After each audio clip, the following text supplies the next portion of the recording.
Well, ladies and gentlemen, in case you didn't know, it's June, and June is Pride Month every single year. Now, the celebrations continue, it's an annual thing, but the problem we have now is that there's a lot of tax money being wasted in our own countries, but the Brits have decided to take it to a whole new level. You know what we're doing now? You guys watching from Britain, you're working hard, they're taking your tax money, giving it to the ambassador to the United States, and the British Embassy in Washington, D.C. are spending thousands and thousands of your tax money on LGBTQ plus events for Pride Month. This is absolutely fascinating. This is what we're doing now. So, first things first. The British Embassy in Washington, D.C. has spent about £52,000 on just parties. The Pride parties, LGBT parties.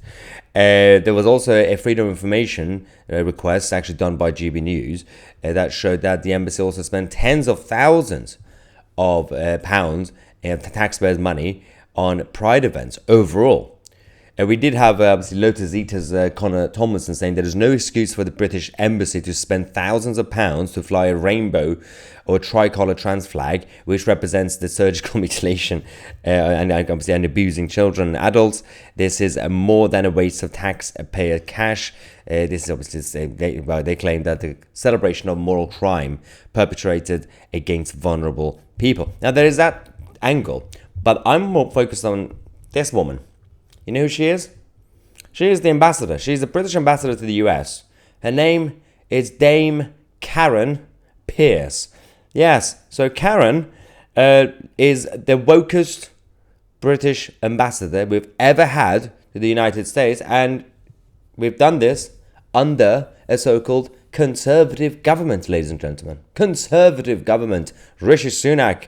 Karen is our ambassador to the United States. There was also some other reaction. We had Harrison Pitt, who is the editor of the European Conservative, saying that the Foreign Office wasting tens of thousands of pounds of our money on pride floats and parties perfectly represents the failure of the Conservatives.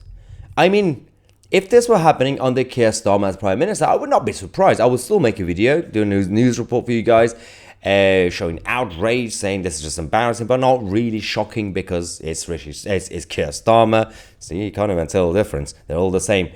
But this is happening under a Conservative government after 14 years of being in power. There is absolutely no excuse because they're not really Conservative. We have a uniparty system anyway. It doesn't really matter if it's red or blue.